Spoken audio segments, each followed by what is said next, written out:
अजा एकादशी व्रत कथा। पौराणिक कथा में एक अत्यंत वीर प्रतापी और सत्यवादी हरिश्चंद्र नाम का चक्रवर्ती राजा राज्य करता था।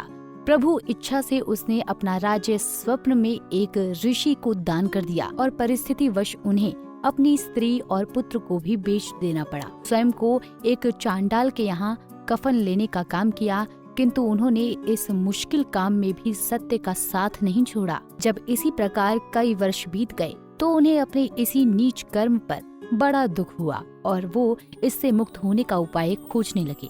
वो सदैव इसी चिंता में रहने लगे कि मैं क्या करूं, किस प्रकार इस नीच कर्म से मुक्ति पाऊं। एक बार की बात है, वो इसी चिंता में बैठे थे कि गौतम ऋषि उनके पास पहुँचे। हरिश्चंद्र ने उन्हें प्रणाम किया और अपनी दुख भरी कथा सुनाई। राजा हरिश्चंद्र की दुख भरी कथा सुनकर महर्षि गौतम भी अत्यंत दुखी हुए और उन्होंने राजा से कहा, हे राजन, भादों की कृष्ण पक्ष की एकादशी का नाम अजा है। तुम उस एकादशी का विधि विधान पूर्वक पूजा करो, व्रत करो और रात्रि को जागरण करो। इससे तुम्हारे सभी पाप नष्ट हो जाएंगे।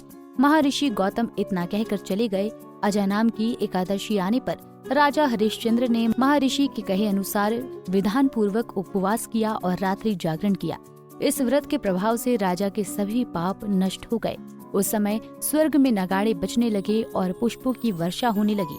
उन्होंने अपने सामने ब्रह्मा, विष्णु, महेश और देवेंद्र आदि देवताओं को खड़ा पाया और यही नहीं, वहीं उन्होंने अपने मृतक पुत्र और अपनी पत्नी को राजसी वस्त्र और आभूषणों से परिपूर्ण देखा। व्रत के प्रभाव से राजा को पुनः अपने राज्य की प्राप्ति हुई। वास्तव में एक ऋषि ने राजा की परीक्षा लेने के लिए सब कौतुक किया था, परंतु अजा एकादशी के व्रत के प्रभाव से ऋषि द्वारा रची गई सारी माया समाप्त हो गई और अंत समय में हरिश्चंद्र अपने परिवार सहित स्वर्ग लोक को चले गए। अजा एकादशी व्रत कथा। पौराणिक कथा में एक अत्यंत वीर प्रतापी और सत्यवादी हरिश्चंद्र नाम का चक्रवर्ती राजा राज्य करता था।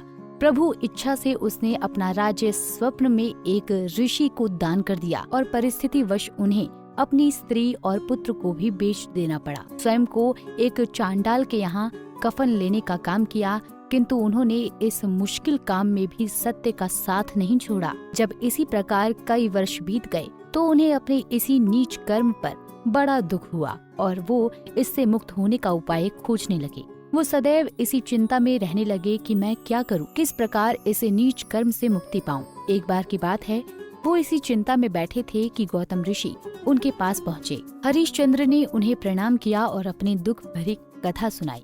राजा हरिश्चंद्र की दुख भरी कथा सुनकर महर्षि गौतम भी अत्यंत दुखी हुए और उन्होंने राजा से कहा, हे राजन, भादों की कृष्ण पक्ष की एकादशी का नाम अजा है। तुम उस एकादशी का विधि विधान पूर्वक पूजा करो, व्रत करो और रात्रि को जागरण करो। इससे तुम्हारे सभी पाप नष्ट हो जाएंगे। महर्षि गौतम इतना कहकर चले गए।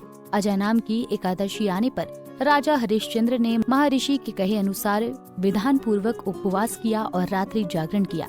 इस व्रत के प्रभाव से राजा के सभी पाप नष्ट हो गए। उस समय स्वर्ग में नगाड़े बजने लगे और पुष्पों की वर्षा होने लगी।